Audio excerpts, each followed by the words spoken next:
your incentive reward system. We talked about the dopaminergic incentive reward system, and that's the thing that keeps you moving forward. And the way it works is that it works better if it produces positive emotion when it can see you moving towards a valued goal. Okay, well, what's the implication of that?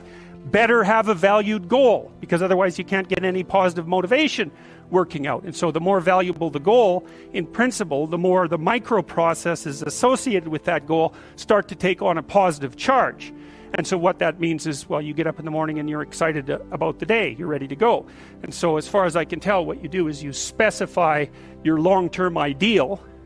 Maybe you also specify a place you want to stay the hell away from so that you're terrified to fail as well as excited about succeeding, because that's also useful. You specify your goal. You do that in some sense as a unique individual. You want to specify goals that make you say, oh, if that could happen as a consequence of my efforts, it would clearly be worthwhile. Because the question always is, why do something?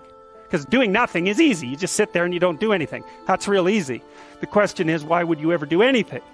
And the answer to that has to be because you've determined by some means that it's worthwhile. And then the next question might be, well, where should you look for worthwhile things? And one would be, well, you could consult your own temperament. And the other would be, well, you kind of look at what it is that people accrue that's valuable across the lifespan. So you do a structural analysis of the subcomponents of human existence, and I already did that. You need a family, you need friends. You don't need to have all these things, but you better have most of them. Family, friends, career, educational goals, plans for, time outside of work, attention to your mental and physical health, etc.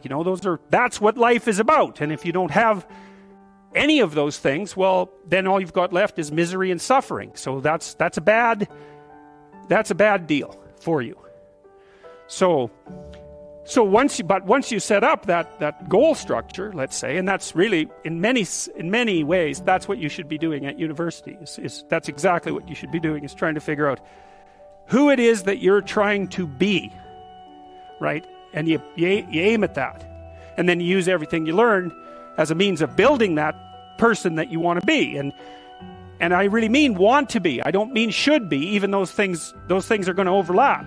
And it's important to distinguish between those, because that's partly, and this is back down to the micro-routine analysis. So if I was saying, well, you're going to try to make yourself more industrious. Okay, number one, specify your damn goals, because how are you going to hit something if you don't know what it is? That isn't going to happen.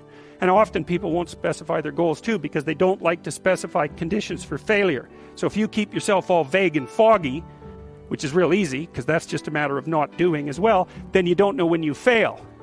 And people might say, well, I really don't want to know when I fail because that's painful. So I'll keep myself blind about when I fail. That's fine, except you'll fail all the time then. You just won't know it until you've failed so badly that you're done. And that can easily happen by the time you're 40. So I would recommend that you don't let that happen. So that's willful blindness, right? You could have known, but you chose not to. Okay, so once you get your goal structure set up, you think, okay, if I could have this life, looks like that might be worth living, despite the fact that it's going to be, anxiety provoking and threatening, and there's going to be some suffering and loss involved in all of that. Obviously, the goal is to have a vision for your life such that, all things considered, that justifies your effort.